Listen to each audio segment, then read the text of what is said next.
People of the land, long before modern maps carved borders across the land, before national parks, tourists, or hiking trails. This coastal wilderness was and still is home to the Nuu-chah-nulth peoples. For thousands of years, long before European ships touched Pacific shores, the Nuu-chah-nulth lived in harmony with this land, sea, and sky. They were not visitors here. They were and are a part of the natural rhythm that pulses through Pacific Rim National Park Reserve. The very name Nuu-chah-nulth means all along the mountains and sea, a fitting reflection of their deep-rooted connection to both the forest and the ocean.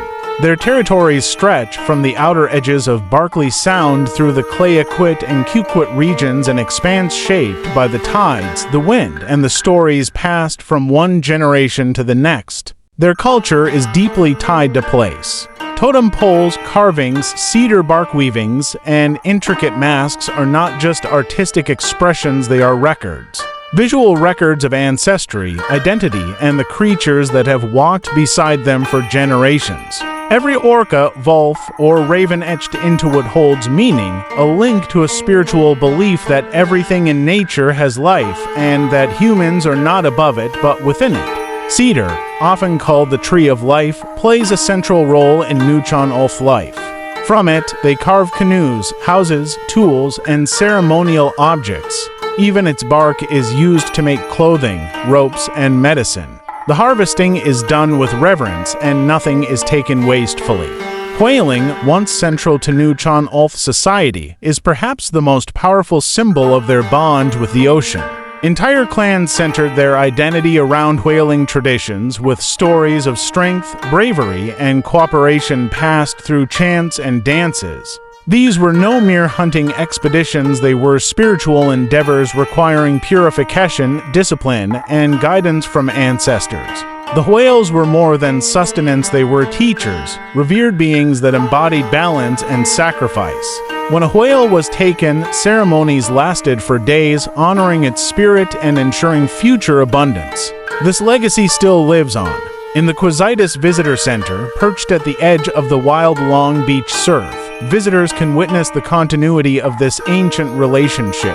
Quizzitis means other end of the beach, and this building, designed in collaboration with local First Nations, is more than a museum, it is a living storybook of coastal life. Inside, one can see preserved whaling harpoons, traditional tools, and audio recordings of Nuu-chah-nulth elders. Outside, the ocean continues to churn just as it always has, reminding visitors that this is a place not preserved in the past, but carried forward into the future. Yet the history of this land is not without scars.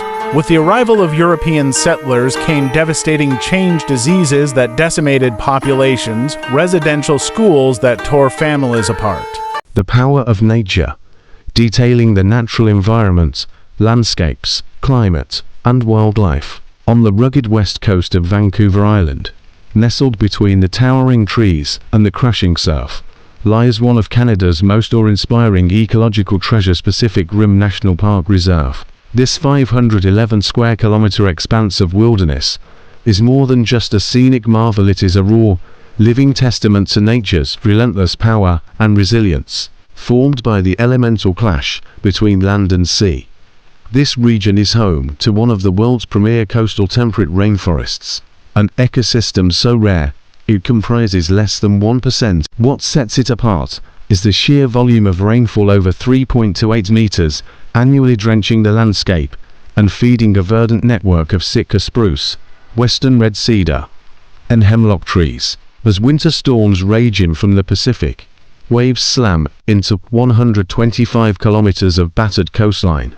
The wind howls, stripping branches and toppling even the most deeply rooted giants. The storms are relentless, reshaping the trail system every season, toppling more than 2,000 trees in a single day during violent tempests, like the one in 2006. Entire sections of the famed West Coast Trail are obliterated each year. Yet this destruction is not a tragedy, but a renewal, an essential part of the forest's life cycle.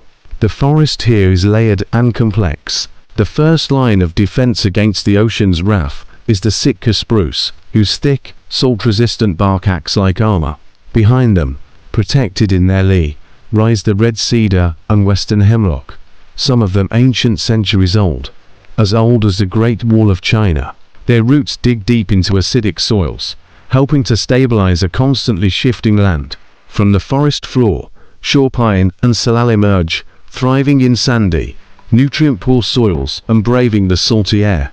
Mosses and lichens blanket the understory, absorbing moisture from the frequent fog and mist. These plants aren't just survivors, they are specialists, perfectly adapted to the particular conditions of this coastal biome.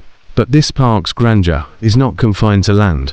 Beneath the ocean's surface lie kelp forests, swaying in the currents like green cathedrals. These massive underwater plants reach towards the light, forming sanctuaries for invertebrates, fish, and even marine mammals. Just as moss clings to forest trees, smaller algae and marine species cling to kelp, forming a complex, three-dimensional food web. Springtime marks a dramatic migration. Gray whales, after giving birth in the warm lagoons of Mexico, begin their epic 16,000-kilometer journey north to Alaska, passing right through Pacific Rim's waters. Every year, approximately 20,000 gray whales participate in this journey, and around 150 of them choose to remain in the area, gorging themselves on plankton and tiny invertebrates stirred up by the surf. Policies that displaced entire communities from their ancestral homes.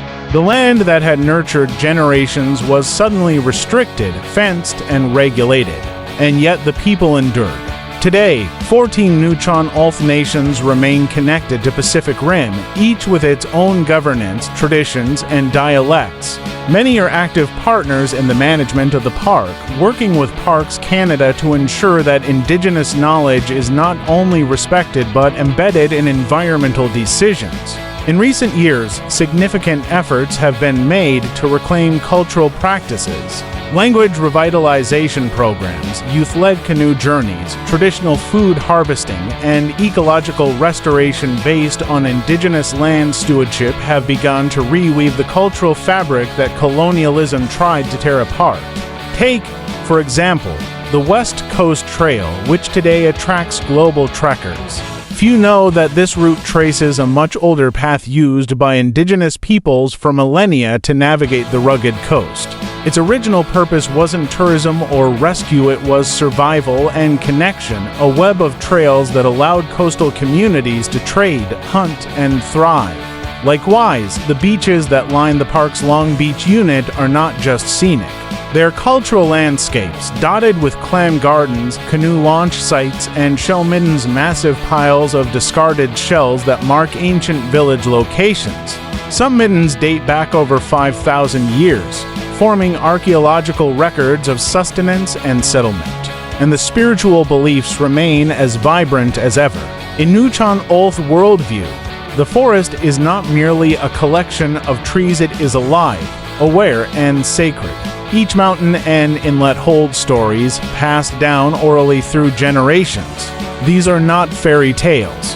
They are cultural truths encoded with knowledge about ecology, behavior, and ethics.